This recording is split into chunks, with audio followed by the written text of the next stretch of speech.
Romanos capítulo 15. Por favor, sígame en la lectura con su vista a partir del versículo 15 hasta el versículo 24. Dice la palabra del Señor: Mas os he escrito, hermanos, en parte con atrevimiento, como para haceros recordar, por la gracia de Dios que me es dada, para ser ministro de Jesucristo a los gentiles, ministrando el evangelio de Dios, para que los gentiles les sean ofrenda agradable, santificada por el Espíritu Santo. Tengo pues de qué gloriarme en Cristo Jesús en lo que a Dios se refiere, porque no osaría hablar sino de lo que Cristo ha hecho por medio de mí para la obediencia de los gentiles, por la palabra y con las obras, con potencia de señales y prodigios, en el poder del Espíritu de Dios, de manera que desde Jerusalén y por los alrededores hasta Ilírico, todo lo he llenado del Evangelio de Cristo. Y de esta manera me esforcé a predicar el Evangelio, no donde Cristo ya hubiese sido nombrado, para no edificar sobre fundamento ajeno, sino como está escrito: aquellos a quienes nunca les fue anunciado acerca de él verán, y los que nunca han oído de él entenderán. Por esta causa me he visto impedido muchas veces de ir a vosotros, pero ahora, no teniendo más campo en estas regiones, y deseando desde hace muchos años ir a vosotros, cuando vaya a España, iré a vosotros, porque espero veros al pasar y ser encaminado allá por vosotros, una vez que haya gozado con vosotros. Como introdujimos la semana pasada, estamos en la última sección de la carta a los romanos. Y esta porción que acabamos de leer nos dice o nos muestra Pablo las razones por las cuales él escribió esta carta. Y vamos a tener algunas observaciones que nos enseñan precisamente que la obra de Dios, la iglesia, inclusive las misiones, son una obra de Él mismo. Y en este pasaje Pablo nos va a demostrar y nos va a enseñar cuál es el criterio que nosotros debemos tener inclusive acerca de la obra de Dios en nuestra vida, de manera individual, acerca de la obra de Dios, la iglesia, como Jesucristo dijo: sobre esta roca edificaré mi iglesia, y también cuál es nuestro lugar en medio de esa obra. Entonces consideremos en primer lugar el versículo 15, cuando él dice: Mas os he escrito, hermanos, en parte con atrevimiento o con osadía. Yo he tenido esta osadía como para haceros recordar por la gracia de Dios que me es dada. Para que nosotros veamos la fuerza de ese texto, para que el apóstol diga el atrevimiento que tuvo para escribir la carta, la razón, podemos ver lo que dice el versículo 23 y 24 de este mismo capítulo. Él nos dice: pero ahora, no teniendo más campo en estas regiones y deseando desde hace muchos años ir a vosotros, cuando vaya a España, iré a vosotros, porque espero veros al pasar y ser encaminados allá por vosotros, una vez que haya gozado con vosotros. Note esa palabra del versículo 24 que dice: yo espero veros y ser encaminado por vosotros, porque la palabra, y eso lo vamos a ver más adelante, significa que él está pidiéndole a la iglesia de Roma que lo sostenga y que lo ayude financieramente en su viaje hacia España. Él quiere hacer que Roma es la iglesia más cercana en su viaje hacia Occidente, ya que él nos ha dicho que básicamente ha llenado a todo el oriente del Evangelio de Cristo. Su plan es irse hacia el occidente. Él tiene el plan de ir hacia España, Italia o Roma, que estoy solamente obviamente tratando de tener una imagen, crearle una imagen mental. Roma está por acá y él en su plan va hacia España, pero la iglesia de Antioquía, que es la base de operaciones del apóstol Pablo, a la cual él viajaba y regresaba por provisión, ya está muy lejos de la zona de España. Entonces él quiere establecer a Roma como la base de las operaciones de él para que lo financien, para él poder llevar el evangelio a la tierra inalcanzada de España. Para la mente de Pablo, el evangelio no había llegado a España.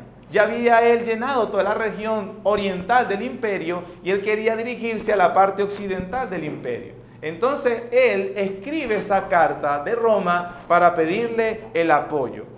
Por eso es que él dice, yo les he escrito con atrevimiento, pero discúlpenme la osadía porque él les va a pedir apoyo financiero cuando le dice, yo espero ser encaminado por vosotros.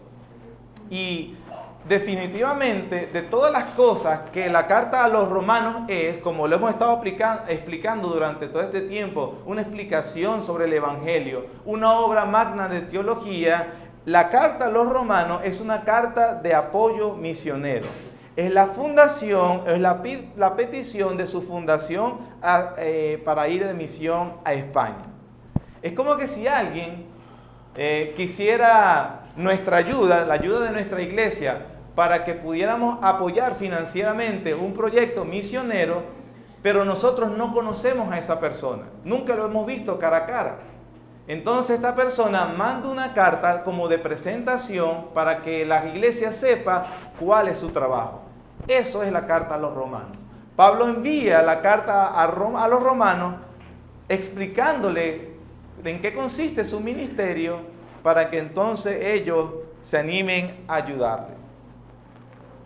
Lo que tenemos aquí en Romanos entonces, si vemos todo el contenido para haceros recordar algunas cosas, es que Pablo nos ha estado explicando su evangelio, el evangelio de Dios y el evangelio de Pablo, su mensaje, su teología, su doctrina. Todo esto fue lo que él escribió explicándole a la iglesia de Roma para que ellos le apoyaran. Piensen esto un momento. Cuando las personas hoy hablan o piensan del apoyo a una iglesia o el apoyo misionero, ¿qué es lo que nos dicen? ¿Qué es lo que promueven? ¿Qué es lo que proponen?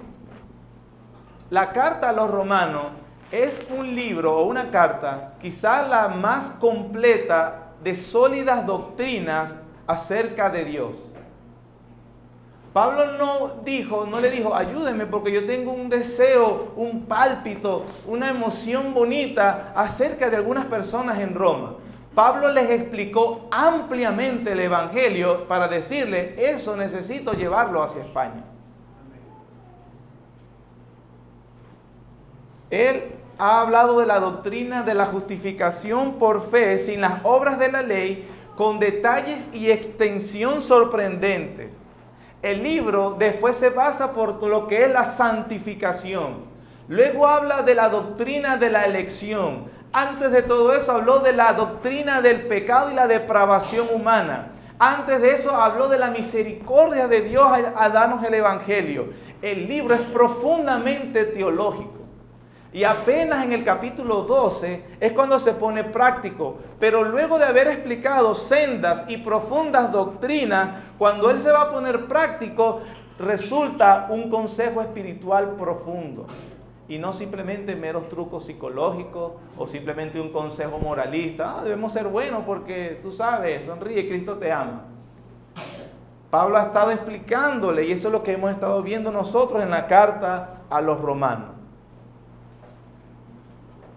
Lo que nos dice algo acerca de nuestra iglesia y también como individuos, cuando nosotros vamos a decidir el apoyo a una persona, ya sea colectivamente como iglesia, o cuando tú quieras usar los recursos que Dios te permite tener para el apoyo de la obra de Dios, usted debe evaluarlo precisamente por los criterios que plantea Pablo en esta carta.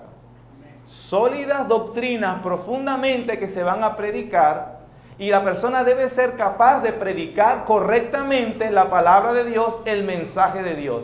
Si no, no se puede apoyar. Eso es lo principal. Pablo fundamentó su vida y sus misiones precisamente en la palabra de Dios. Nosotros también debemos hacerlo. En las doctrinas importantes, Pablo se dedicó a predicar y enseñar la verdad de Dios con una comprensión de las doctrinas bíblicas centrales. El evangelio de Pablo es doctrinal, profundamente doctrinal. No existe otro evangelio aparte de ese. ¿Por qué estoy haciendo ese énfasis? Porque la palabra de Dios hace ese énfasis. Amén. Para nosotros debe ser crucial e importante la doctrina, porque eso fue lo que hizo Pablo en esta carta. Observe, por supuesto ponga algo que le ayude a tener el capítulo 15, porque vamos a estar moviéndonos en el Nuevo Testamento, que ya en el capítulo 6 él habló de esto. En el capítulo 6, versículo 17, dice de la siguiente manera: pero gracias a Dios que aunque erais esclavos del pecado, habéis obedecido de corazón a aquella forma de ¿qué? A la cual fuisteis entregados y libertados del pecado, vinisteis a ser siervos de la justicia. Para Pablo, una persona que era esclava del pecado y luego vino a ser libertado de ese pecado y vino a ser ahora siervo de Dios o siervo de la justicia, tuvo que haber pasado ¿por qué? Por doctrina. Podríamos decir que, pero cuando vino y obedeciste el evangelio, es una palabra intercambiable. Podríamos ponerla en ese versículo allí. ¿Por qué dice doctrina? Porque para Pablo el evangelio es de Cristo, la persona de Cristo, la obra de Cristo es doctrina. Pero no solamente él lo dijo allí, también lo dice en el capítulo 16, al finalizar su carta. En el capítulo 16 de la carta a los Romanos, versículo 17, él dice: mas os ruego, hermanos, que os fijéis de los que causan divisiones y tropiezos en contra de ¿qué, hermanos? Que vosotros habéis aprendido y que os apartéis de ellos. El evangelio de Pablo y las razones de Pablo para viajar hacia España y para expandir el evangelio de Dios está enmarcado en la doctrina. Amén. Para nosotros debe ser así igualmente. Para ti como individuo debe ser así. Pero eso no lo hizo nunca Pablo o solamente con la carta a los romanos. Si usted observa la segunda carta a los tesalonicenses, capítulo 2, él también les habla acerca de lo mismo. En segunda de Tesalonicenses, capítulo 2, versículo 15 al 16, observe o escuche lo que dice Pablo. Versículo 15: así que, hermanos, estad firmes y retened la doctrina que habéis aprendido, sea por palabra o carta nuestra. Y el mismo Jesucristo, Señor nuestro y Dios nuestro Padre, el cual nos amó y nos dio consolación eterna y buena esperanza por gracia, conforte vuestros corazones y os confirme en toda buena palabra y obra.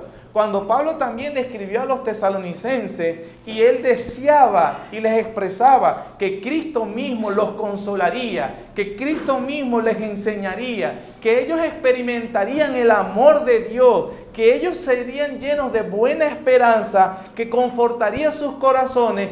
Dios iba a hacer eso. ¿Cuándo? Versículo 15, cuando ellos estuvieran firmes en la doctrina que habían aprendido.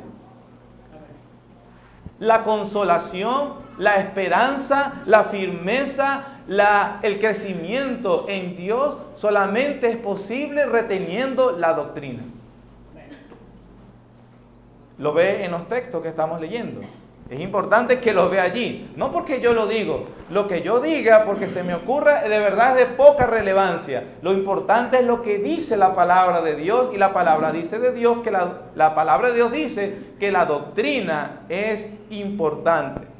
Para Pablo es tan importante que en el capítulo 2, versículo 1 de su carta a Tito, él les dice: pero tú habla lo que está de acuerdo con la sana doctrina. Esto, hermano, es muy importante porque nos vacuna, nos cuida precisamente de la actitud moderna que dice: la doctrina solo causa divisiones entre los cristianos. La doctrina nos distrae del verdadero trabajo de la evangelización. La letra mata, el espíritu vivifica, un texto fuera de contexto. La doctrina es importante para un seminarista, para un teólogo, para los pastores, pero para nadie más. Esas son las actitudes modernas y el peligro que habla de la condición raquítica de muchos evangélicos de hoy. Pues para Pablo en todas las iglesias les enseñaba que tenían que estar muy firmes y muy pendientes de la doctrina. Y ese debe ser precisamente el enfoque de cada uno de nosotros como cristianos individualmente y aún más como iglesia. ¿Por qué eso debe ser así? Porque en la primera carta a los tesalonicenses, él le dice la razón precisamente a esta iglesia de las palabras o cartas que ellos como apóstoles le habían enseñado y que ellos tenían que asumir. En el capítulo 2, de la primera carta a los tesalonicenses, versículo 13, él les dijo: por lo cual también nosotros, sin cesar, damos gracias a Dios, de que cuando recibiste la palabra de Dios que oíste de nosotros, la recibiste no como palabra de hombre, sino según es en verdad la palabra de Dios, la cual, ¿quién es la cual? La palabra de Dios, actúa en vosotros los creyentes.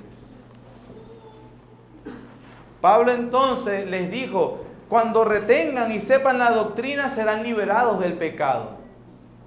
Cuando retengan la doctrina, serán siervos de Dios. Cuando retengan la doctrina, serán consolados, confortados, fortalecidos. Cuando retengan la doctrina, la palabra de Dios, entonces actuará Dios poderosamente en sus propias vidas. La importancia de la doctrina, hermano. La importancia. Entonces, en primer lugar, lo que vemos en nuestro texto que estamos leyendo es ese fundamento de la palabra de Dios para la construcción y edificación de la iglesia de Dios, la verdadera iglesia de Dios, y las misiones también. Lo primer requisito que nosotros debemos tener siempre muy presente es el fundamento en la palabra de Dios en doctrina. Segunda observación. Nosotros vemos también en este texto que la edificación de la iglesia y de las misiones son una obra del Trino Dios o del Dios Trino. Usted puede ver, hermanos, la teología trinitaria del apóstol Pablo en estos versículos, desde el versículo 15 o del versículo 15 al versículo 17 o del versículo 15 al versículo 19. Pablo no puede tardar mucho hablando de la obra de Dios que ha sido a través de él, que ha pasado en todo el oriente del imperio y que va hacia España, y él nombra a Dios, nombra a Jesucristo y nombra a Cristo. Nombra al Espíritu Santo. Eso lo podemos ver, o nos dice que la obra de Dios, hermanos, la edificación, realmente es una verdadera obra sobrenatural. Es una obra de Dios. Es una obra de Dios actuando en el mundo. Amén. El versículo 15 al 19 nos dice y nos enseña precisamente esto.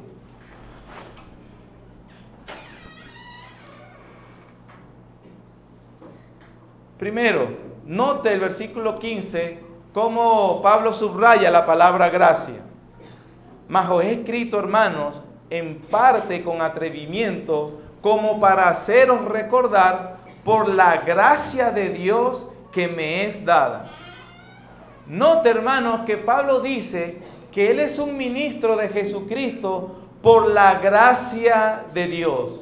Dios envió a Pablo por gracia. El mismo hecho de que Pablo sea un misionero es por la gracia de Dios. Eso lo veíamos en la primera parte de la escuela dominical, como Elías, Eliseo fueron llamados por Dios por pura gracia, llamados inmerecidamente. No fue que ellos se ganaron el título de profeta, no fue que Pablo hizo algo para ganarse su lugar de apóstol, fue solamente por la gracia de Dios que le había sido dado. porque precisamente en otras cartas él dijo lo mismo. Escuche cómo él lo menciona en Gálatas capítulo 1. Dice, pero cuando agradó a Dios, que me apartó desde el vientre de mi madre y me llamó por su gracia a revelar a su Hijo en mí para que yo le predicase a los gentiles. Pablo dice, estaba yo en el vientre de mi mamá todavía y a Dios le agradó llamarme y apartarme para un ministerio específico. Esa manera de introducir su llamado nos recuerda también a Jeremías, el profeta. Antes de que nacieses ya yo te había llamado, le dijo Dios. Es decir, no es tu mérito.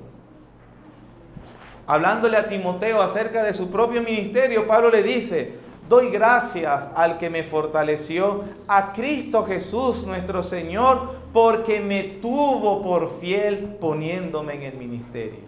No es que yo era muy fiel, Él me tuvo por fiel. ¿Por qué? Porque yo era un blasfemo, perseguidor e injuriador, mas fui recibido a misericordia porque lo hice por ignorancia, en incredulidad, pero a pesar de todos esos pecados, dice, la gracia de nuestro Señor fue más abundante con la fe y el amor que es en Cristo Jesús.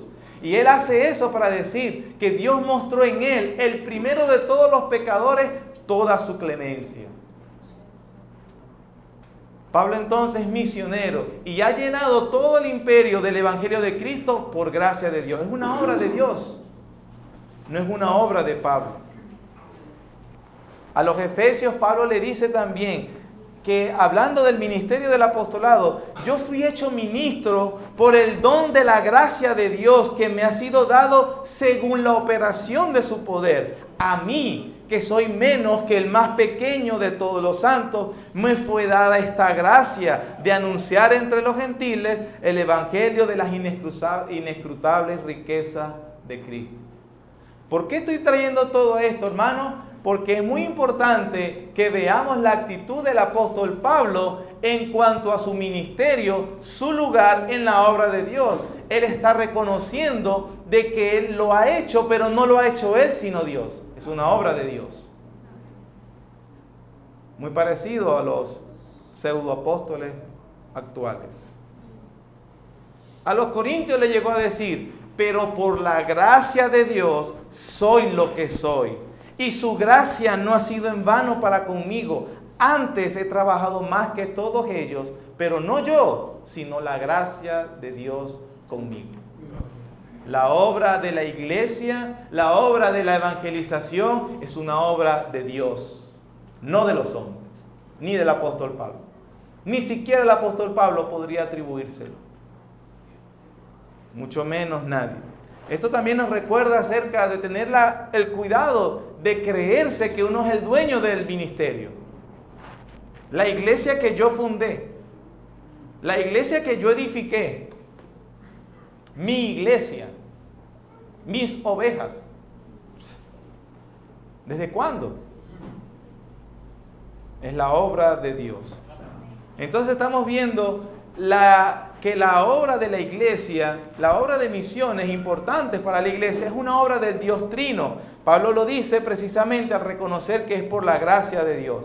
En segundo lugar, Pablo también está haciendo un trabajo misionero y él está diciendo, yo fui puesto por Dios para reunir a los gentiles para que les sean una ofrenda agradable a Dios. Note lo que él dice, versículo 16, para ser ministro de Jesucristo a los gentiles, ministrando el evangelio de Dios, para que los gentiles les sean una ofrenda agradable a Dios, santificada por el Espíritu Santo. Ahora, mientras Pablo está haciendo esa labor misionera de reunir a las naciones de Dios y prepararlas para que les sean una ofrenda agradable a Dios, en verdad, ¿quién hace que esas naciones les sean adecuadas para Dios? Pablo dice, es el Espíritu Santo. No solamente Dios ha llamado por gracia, sino que a la final, en ese trabajo de reunir a las personas para que les sean una ofrenda a Dios, el que lo hace posible es ¿quién? No es Pablo el misionero, es Dios, el Espíritu Santo, quien lo hace. Él dice, todo esto lo está guiando y lo está dirigiendo el Espíritu Santo. Ser guiado por el Espíritu Santo no debe entenderse como ser guiados aparte de las Escrituras, sino por medios de ellas. La palabra guiado no se refiere a sentimientos y corazonadas internas, ni visiones, ni revelaciones extrabíblicas. Esto es muy importante señalarlo, hermanos, porque la obra del Espíritu Santo es que Él emplea su palabra como el medio principal para los cristianos puedan ser santificados. Cuando el Señor Jesús rogó al Padre que santificara a los discípulos, dijo, Señor, santifícalos en tu verdad, tu palabra es verdad. Ningún trabajo, ninguna obra de Dios puede hacerse aparte de la utilización de las Escrituras. El mismo Espíritu Santo hace el trabajo de entregar a las naciones, de entregar a los cristianos como una ofrenda agradable a Dios por el medio del uso de su palabra. Es decir, sin las Escrituras no hay obra del Espíritu Santo. No puedes hablar de que hay una obra o mover del Espíritu Santo si no están las Escrituras. Efesios capítulo 6.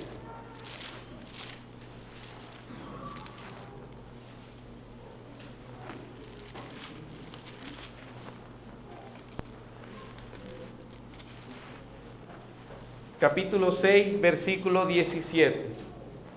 Dice, y tomad el yelmo de la salvación y la espada del Espíritu, que es... Pablo dice que el Espíritu Santo utiliza un arma para precisamente ejecutar su obra sobre el corazón de los creyentes. Esa arma es una espada. Y Pablo nos dice también en Efesios 6, 17, ¿cuál es esa espada? ¿Cuál es la espada que utiliza el Espíritu Santo? La palabra de Dios. Entonces, no existe obra del Espíritu Santo si hay ignorancia de la palabra de Dios. Y si hay ignorancia de la palabra de Dios, no puede haber obra del Espíritu Santo.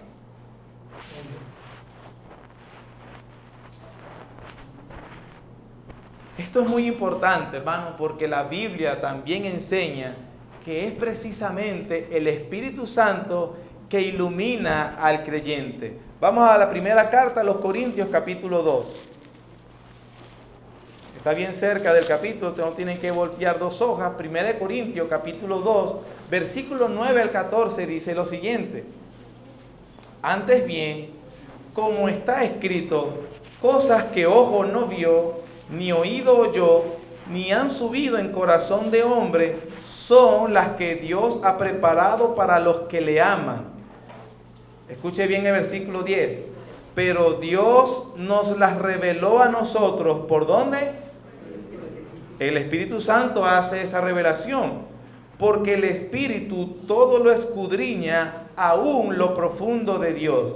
Porque ¿quién de los hombres sabe las cosas del hombre, sino el Espíritu del hombre que está en él? Así tampoco nadie conoce las cosas de Dios, sino ¿quién? El Espíritu de Dios. Es decir, el Espíritu Santo utilizando la palabra de Dios como su arma para hacer la obra en el creyente, es precisamente la obra de Dios en el hombre. Nadie puede conocer a Dios, nadie puede conocer la obra de Dios si no obra el Espíritu Santo. Es lo que nos está diciendo Pablo en Corintios, versículo 12. Y nosotros no hemos recibido el espíritu del mundo, sino el Espíritu que proviene de Dios, para que sepamos lo que Dios nos ha concedido, lo cual también hablamos, no con palabras enseñadas por sabiduría humana, sino con las que enseña el Espíritu, acomodando lo espiritual a lo espiritual. Pero el hombre natural no percibe las cosas del Espíritu de Dios, porque para él son locura y no las puede entender, porque se han de discernir espiritualmente. Es decir, es imposible que un incrédulo, alguien que no tenga a Cristo, tenga la habilidad de hacer una transformación perdurable y eterna en el corazón de los hombres, porque el único que puede hacer eso es el Espíritu Santo. De allí, hermanos, que la obra de Dios, la iglesia, las misiones, es una obra de Dios que lo hace por gracia y es una obra donde el Espíritu Santo lo lleva a cabo utilizando la palabra de Dios. La guía del Espíritu Santo no puede ser aparte de la palabra de Dios. Si usted nota el capítulo 15, compare lo que acabamos de leer en Corintios 2 y usted lo compara con lo que dice el capítulo 15 a los romanos, el versículo 4 y el versículo 13 confirman lo que yo estoy diciendo. Si usted ve el capítulo 15, versículo 4 de los romanos, dice así: porque las cosas que se escribieron antes, para nuestra enseñanza se escribieron, a fin de que por la paciencia y la consolación de las Escrituras tengamos esperanza. Pablo dice aquí que las Escrituras son precisamente las que nos atribuyen la paciencia y la consolación, y de esta manera nosotros abundamos en esperanza, ¿cierto? Eso es lo que acabamos de leer. Observa el versículo 13. Y el Dios de esperanza os llene de todo gozo y paz en el creer, para que abundéis en esperanza por el poder ¿de quién? A un momento. ¿Cómo soy lleno de esperanza, de paz, de gozo? ¿O por las Escrituras o por el poder del Espíritu Santo? ¿Se está contradiciendo Pablo? No, está diciendo lo mismo que ha estado diciendo desde antes, que el Espíritu Santo utiliza la palabra de Dios. Empecé diciendo que la palabra de Dios, la doctrina, es el fundamento principal para la obra de Dios. ¿Por qué es esto? Porque Dios así va a actuar. ¿Por qué esto es así? Porque el Espíritu Santo obra y actúa a través de la palabra de Dios. Esto es así porque el Espíritu Santo es quien ilumina a la mente que no puede entender las cosas de Dios a través del entendimiento de la Biblia. En segundo lugar, es importante porque cuando sucede eso, es el despliegue del poder de Dios. ¿Cómo? ¿Cómo es que el Espíritu Santo, obrando en la vida del hombre a través de la comprensión de las Escrituras, despliega el poder de Dios? Veamos lo que dice Pablo en Romanos capítulo 15, versículos 18 y 19. Cuando él habla de su obra en el oriente del imperio, él dice, versículo 17, tengo pues de qué gloriarme en Cristo Jesús en lo que a Dios se refiere, porque no osaría hablar sino de lo que Cristo, ¿quién hizo? Cristo ha hecho por medio de mí para la obediencia de los gentiles. Cristo ha hecho una obra que hizo la obediencia de los gentiles, ¿cómo? Con la palabra y con las obras, con potencia de señales y prodigios. ¿En qué, hermanos?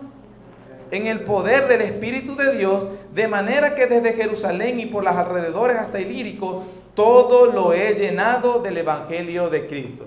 Pablo entonces está diciendo o reportando que su obra que ha estado viniendo haciendo ha sido hecha una obra del Espíritu Santo, porque el Espíritu Santo ha hecho un despliegue de poder, señales y prodigios, con las obras y con la palabra.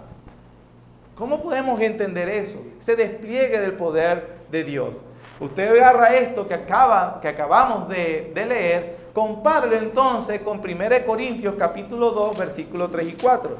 Miren lo que dice.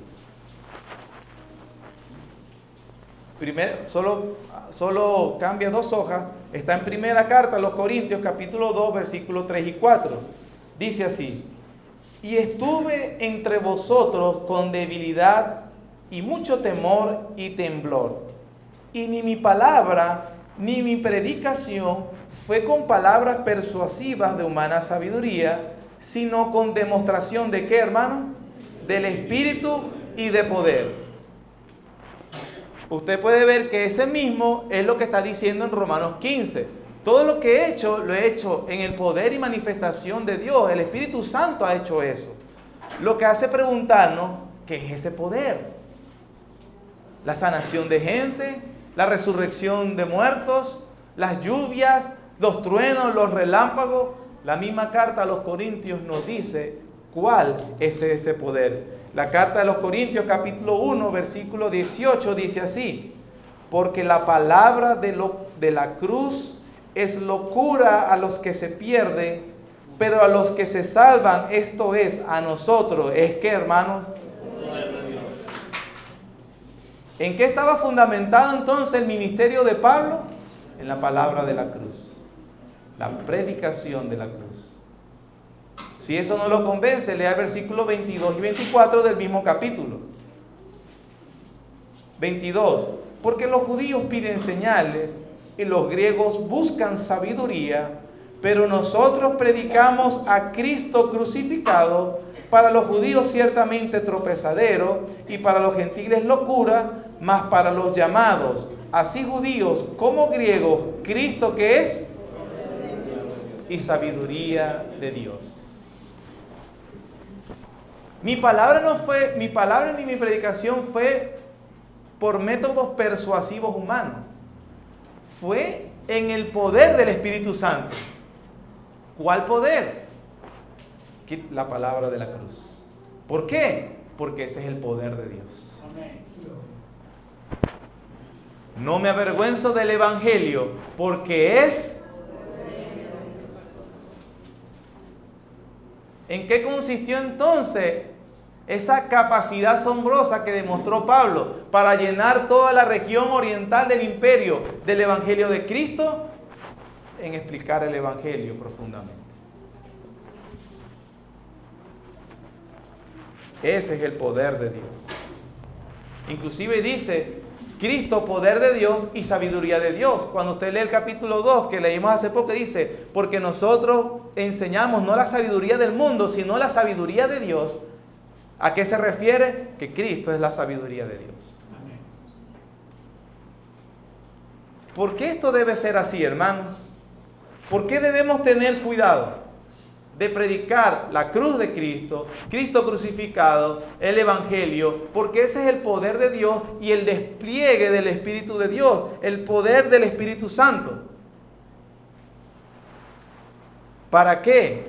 Capítulo 2 de 1 Corintios, versículo 5, que dice, para que vuestra fe no esté fundada en la sabiduría de los hombres, sino ¿dónde? En el poder de Dios. En el poder de Dios. Porque si no se predica el Evangelio y a Cristo crucificado, usted podrá emocionarse muchísimo, llorar si quiere, temblar, entusiasmarse, hacer cualquier cosa, pero está fundada en otra cosa y no en el poder de Dios. ¿Y qué es el poder de Dios? El Evangelio. ¿Y quién despliega ese poder? El Espíritu Santo. Una obra del Dios Trino. Es una obra, hermano, que a veces algunas personas dicen, ese es el poder de Dios. Ya. No hace falta algo como, no sé, más emocionante. Ubíquese, por ejemplo, en Romanos capítulo 8 y Efesios capítulo 1 y Colosenses capítulo 1. Romanos capítulo 8, Efesios capítulo 1 y Colosenses capítulo 1.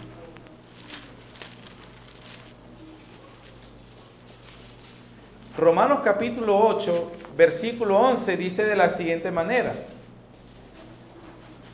y si el espíritu de aquel que levantó de los muertos a Jesús, hermanos, quisiera hacer una petición. Quisiera, por favor, a menos que haya una emergencia, que se levanten o que usen el baño. Pero si no es una emergencia, voy a agradecer que se mantengan sentados. Voy a pedir, por favor, que apague su celular. He notado ya muchas personas levantándose y manteniendo la puerta abierta, que debe estar cerrada. Por favor, voy a pedir que mantengan el orden lo más posible. Si está en una emergencia, entendemos, pero una emergencia no es entrar y venir a cada momento. Por favor. Estamos predicando la palabra de Dios. Amén. Quedamos entonces en Romanos capítulo 8, versículo 11. Pablo está diciendo, y si el espíritu de aquel que levantó de los muertos a Jesús mora en vosotros, el que levantó de los muertos a Cristo Jesús, vivificará también vuestros cuerpos mortales. En Romanos capítulo 8, versículo 11 que acabamos de leer, Pablo dice que fue el Espíritu Santo quien resucitó a Jesucristo, ¿cierto? Ese despliegue de poder magnífico, Pablo dice en Efesios capítulo 1 lo siguiente, capítulo 1, versículo 18. Alumbrando los ojos de vuestro entendimiento, para que sepáis cuál es la esperanza que Él os ha llamado, y cuáles las riquezas de la gloria de su herencia en los santos, y cuál la superinmanente grandeza de su poder para con nosotros los que creemos. Siguiente línea. Según la operación del poder de su fuerza, la cual operó en Cristo, resucitándole de los muertos y sentándole a su diestra en los lugares celestiales. En esta porción, Pablo no le da el nombre personal, el Espíritu Santo. Él habla de una superinmanente grandeza del poder de Dios que actúa en los creyentes. Él dice, esa superinmanente grandeza del poder de Dios que actúa en los creyentes fue la que operó en Cristo resucitándole de los muertos.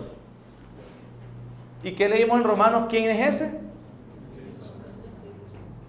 La obra de Dios es una obra del Dios Trino, el Espíritu Santo. ¿Y usa qué? ¿Cuál es su espada? La palabra.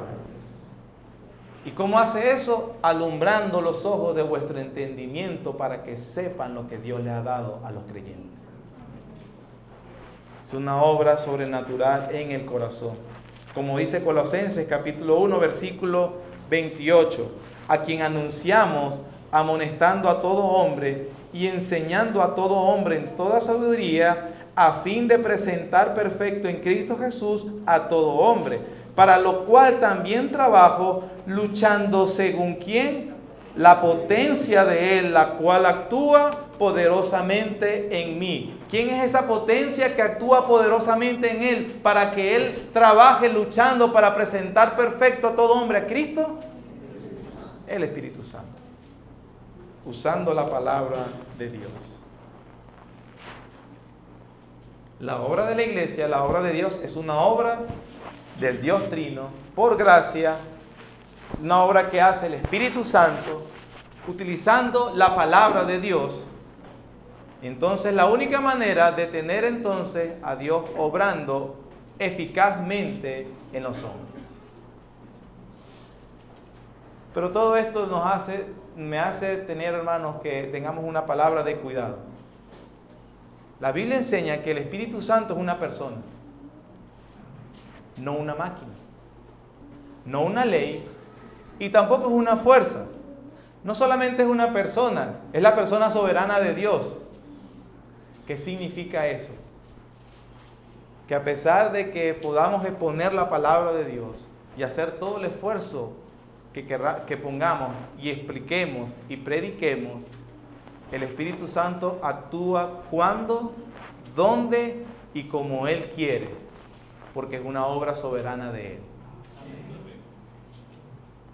No es una máquina que yo hago la clave secreta, ok, dame lo que te pedí. No lo es. Es una obra soberana. Entonces, aquí vemos la teología de Pablo, viendo cómo ve las bendiciones y cómo ve la iglesia. Una obra sobrenatural exclusiva del Dios que hizo a través de Cristo y que el Espíritu Santo ejecuta. Amén. Ahora, ¿cómo lo hace Dios? Capítulo 15 de Romanos.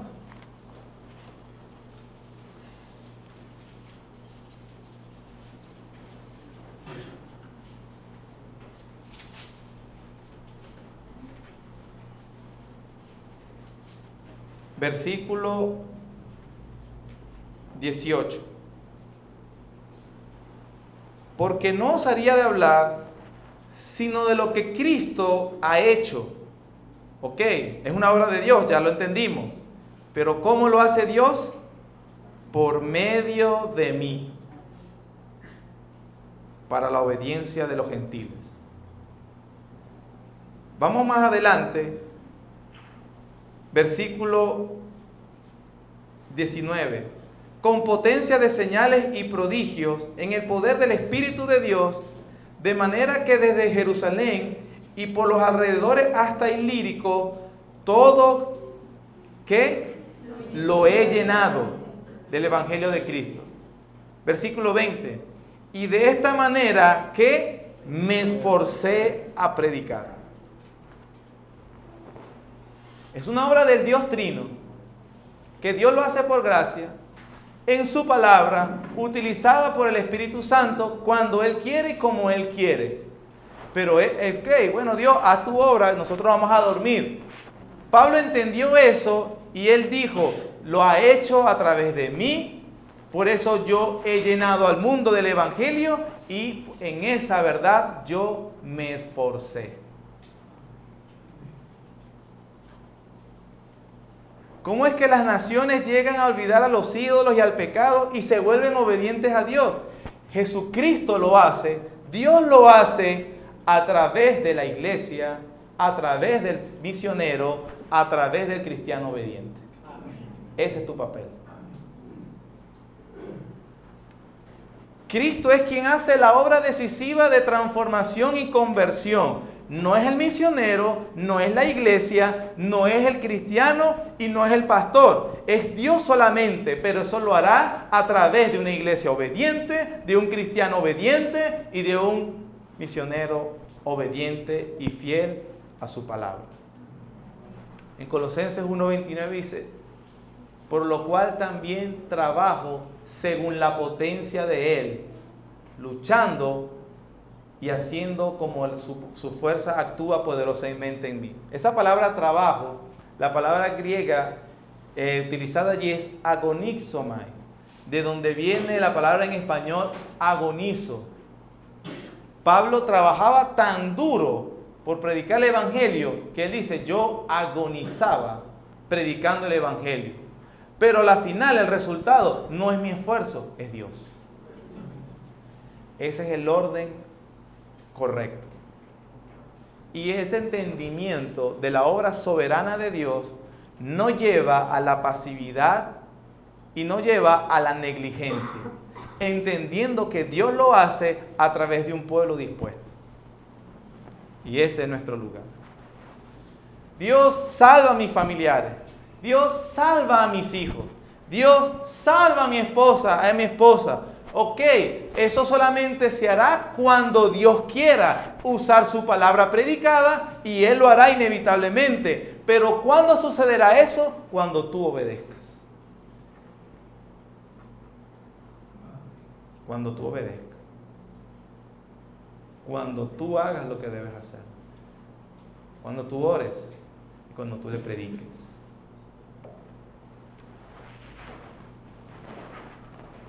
Con esto entonces hemos visto que la obra de Dios, la iglesia, las misiones no son una empresa humana, sino divina.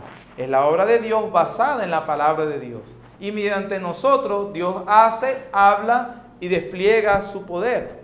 Por eso es que Pablo lo llegó a decir en 1 Corintios capítulo 3, versículos 6 y 7. Yo planté, Apolos regó, pero Dios es el que da el crecimiento. Así que ni el que planta es algo, ni el que riega, sino Dios que da el crecimiento. Pero antes he trabajado más que todos ellos, pero no yo, sino la gracia de Dios en mí. Entonces, hermanos, debe ser un esfuerzo que nosotros hagamos. Todo eso precisamente para la gloria de Dios. Eso es lo que dice el apóstol Pablo en Romanos capítulo 15, en los versículos 14 al 21.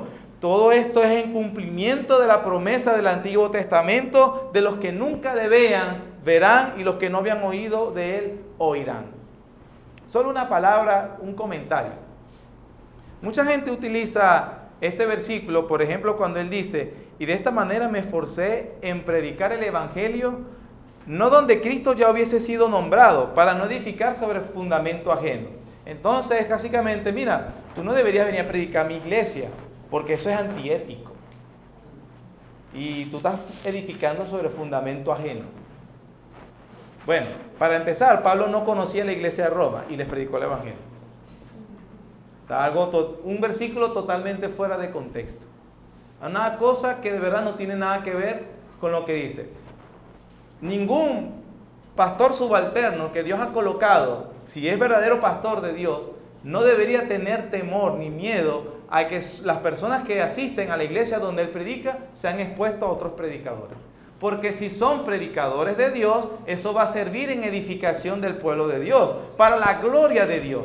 Y si son ovejas de Dios y el otro pastor no es verdaderamente un pastor de Dios, esa persona va a identificar la falsa enseñanza y obviamente se va a alejar de él. Pero no debería tener miedo. No le prediques a mis ovejas. Bueno, ¿desde cuándo son tus ovejas? Una cosa totalmente fuera de lugar. Ahora, tercer lugar, nuestro papel allí. Se lo dije al principio, versículo 24. Cuando vaya a España, iré a vosotros, porque espero veros al pasar y ser encaminado allá por vosotros, una vez que haya gozado con vosotros. Pablo le dice a la iglesia de Roma, y también fue su enseñanza a las demás iglesias, y es la enseñanza para nosotros, hermanos, nuestro papel en el lugar de la obra de Dios y en las misiones, y en la obra de Dios, la edificación de su iglesia. Nosotros somos enviados o llamados a ser celadores o enviadores. Celador es una persona que vigila, una persona que está pendiente. Por eso él dice, yo espero y ser encaminado por ustedes allá. Es importante lo que él dice y lo que no dice. Pablo no dice, ok, todo el que sea obediente a la gran comisión en Roma tiene que ir conmigo para España. No. Él dice, espero que ustedes me refresquen o regocijarme con ustedes y luego me ayuden en mi misión a España. Él llama a la iglesia de Roma a ser su apoyador, su colaborador. Eso fue precisamente lo que le enseñó a la iglesia, o lo que nos dice que hacía la iglesia de Filipo. Filipenses capítulo 4, versículos 16 al 18. Filipenses capítulo 4, versículos 16 al 18 dice, pues aún a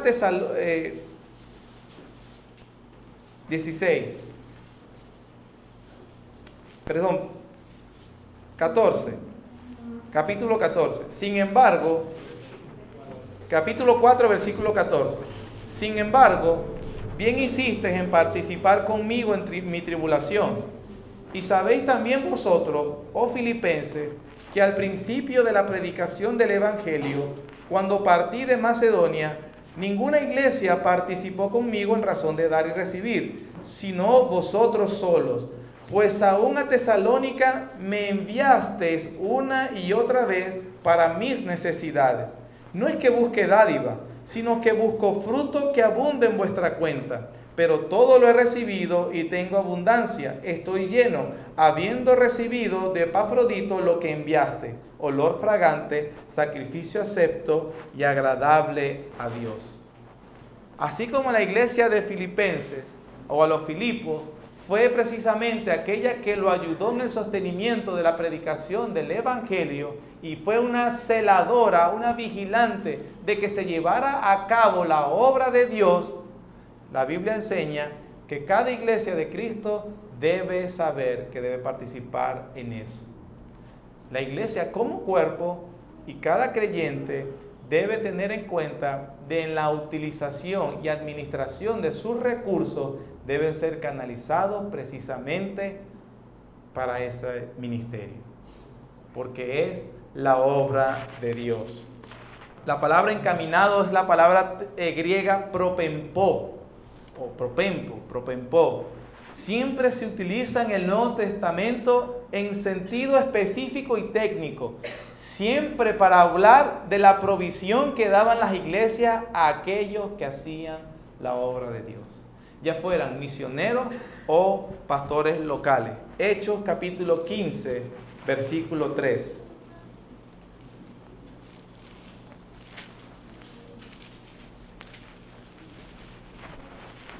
Hechos capítulo 15, versículo 3. Ellos pues, hablando de Pablo y Bernabé, habiendo sido encaminados por la iglesia, la palabra es propenpo, se le dio provisión, pasaron por Fenicia y Samaria, contando la conversión de los gentiles, y causaban gran gozo a todos los hermanos. Primera de Corintios capítulo 16. Primera a los Corintios capítulo 16, versículo 6.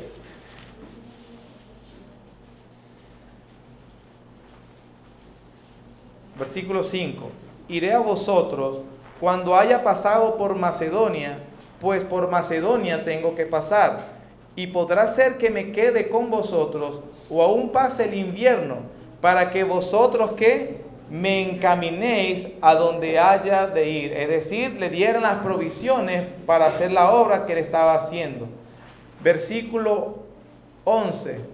Por tanto, nadie le tenga en poco, hablando de Timoteo, sino encaminarle en paz para que venga a mí, dándole la provisión necesaria. Segunda carta a los Corintios, capítulo 1, versículo 16. Segunda carta a los Corintios, capítulo 1, versículo 16. Y por vosotros pasara, versículo 15. Con esta confianza quise ir primero a vosotros, para que tuvieseis una segunda gracia, y por vosotros pasar a Macedonia, y desde Macedonia venir otra vez a vosotros, y ser encaminado por vosotros a Judea. Es decir, que me ayudaran, dice Pablo, en el financiamiento en mi camino hacia Judea. Tito capítulo 3, versículo 13. Tito capítulo 3, versículo 13.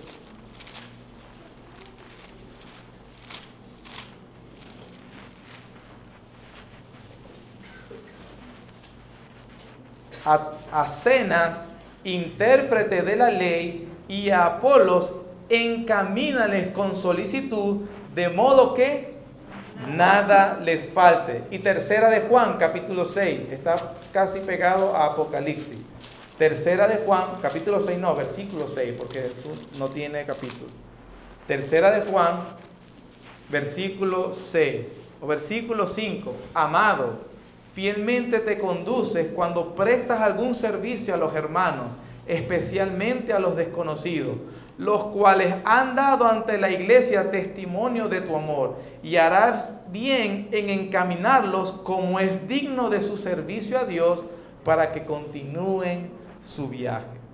De esta manera, la Biblia nos enseña, hermanos, que hay 3 lugares para la iglesia y para cada creyente en la obra de Dios y en la obra misionera.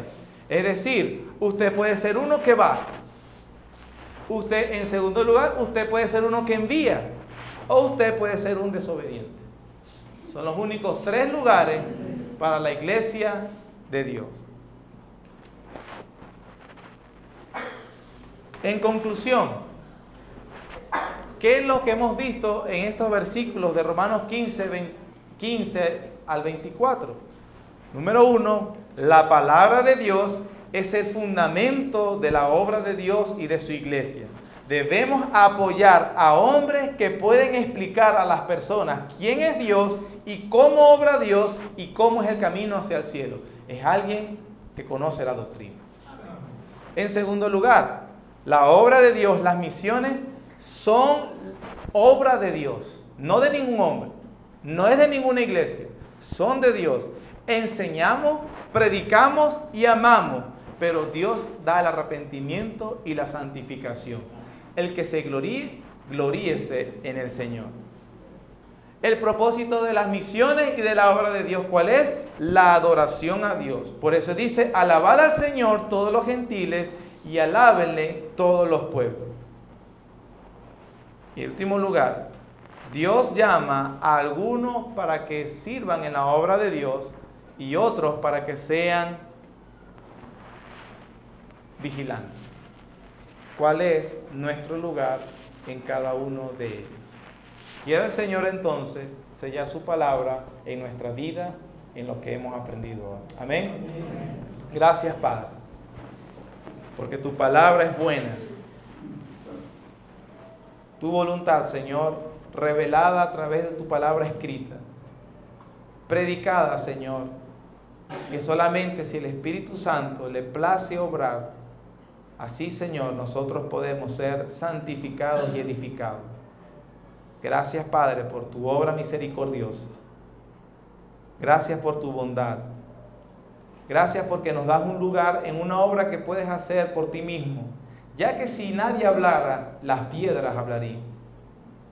Pero, Señor, una iglesia obediente no es una iglesia que se muestra pasiva y desobediente. Una iglesia, Señor, que simplemente se olvida de su responsabilidad, sino más bien alguien que sabe, en primer lugar, que esa es tu obra, que es para tu propia gloria, que lo hace el Espíritu Santo a través de tu palabra, pero que eso lo hace por medio de una iglesia y cristianos obedientes. Señor, ayúdanos a obedecer lo que tú demandas de cada uno de nosotros en el lugar en el cual nos has colocado y nos has llamado. En Cristo Jesús, Señor, por favor, actúa en nuestros corazones según tu soberanía y poder. Gracias, Señor. Amén y amén.